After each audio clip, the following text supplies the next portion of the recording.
I feel like that's a big piece of our journey in the Canadian church context. I'm sure globally is this very distinct groups, a young, into church planning or into entrepreneurial rethinking group of leaders, whether they're in churches or planting, and then these senior leaders have done the hard work. They've paid the price, and there's this real kind of baton passing moment that I wonder if COVID's expediting it at all. I think that might be premature to speculate, but if you were to give any more thoughts to either of those groups, and I know I'm generalizing, but you kind of just sort of spoke to both, as you're sort of perceiving yourself sort of in a lot of ways, John, in the middle of those two. You're 15 years in.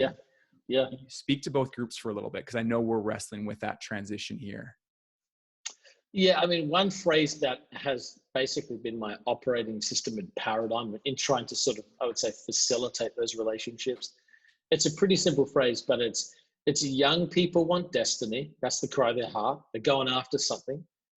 And the elder generation, they want legacy. What am I going to leave behind? And so I said the key is for the elderly to make their legacy the releasing of the destiny of the young. That's the key to make it work. So, so there's a pastor here in New York, for example. His name's Dr. Mark Rivera. Amazing city father. I mean, he's probably been here his whole life. I mean, he's in his mid to late 60s right now. True New Yorker. And so when I first came to New York, one kind of pastor was literally it was like, you white little Rob Bell hipsters, you think you're going to come into New York and do your cool suburban thing. And I was like, whoa, man, whoa. I've been fasting and praying for this city for a long time. And, I understood that defensive. He wasn't like that at all. He was like, welcome. Welcome. We've been praying that you'd show up. And he's just been, gosh, such a blessing. None of the church plants have buildings. And he's like, here's my building. You want to do baptism services? You can have my building for free. Please come on in. It will be our honor to serve you. And so, I look at another guy, Bishop Joseph Matera, another city father.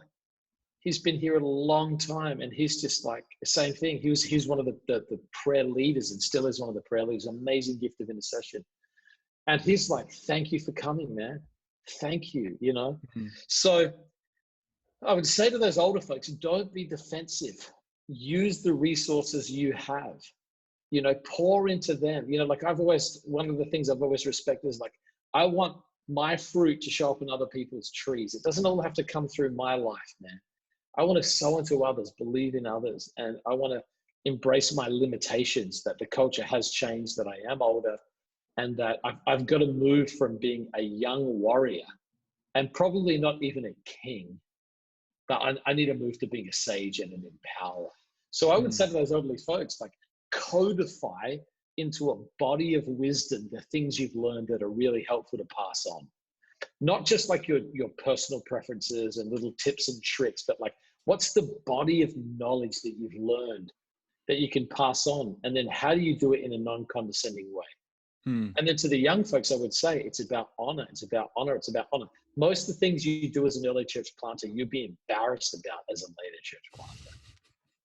You'll be operating out of naive confidence, and the whole city's going to be looking at you going, are you kidding? I look at what I did when I came here now, and I cringe. Oh, man. God blessed it. God blessed it. It was, at the time, it felt right. But I look at it now, and I cringe. And so it's hard. Here's what I say. Tim Keller said this to me when I first moved to New York. And this is before he was Tim Keller. He was just Tim.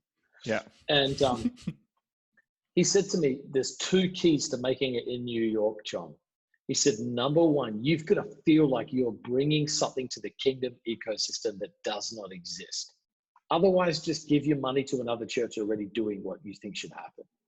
And he said, but secondly, you've got to realize New York will always be bigger than all of us. And you need to realize you're a tiny part of the kingdom ecosystem. And he says, if you can maintain, I guess that's level 5 leadership, that humility and that ambition, you'll contribute to your city. So I always urge those two things to church planters.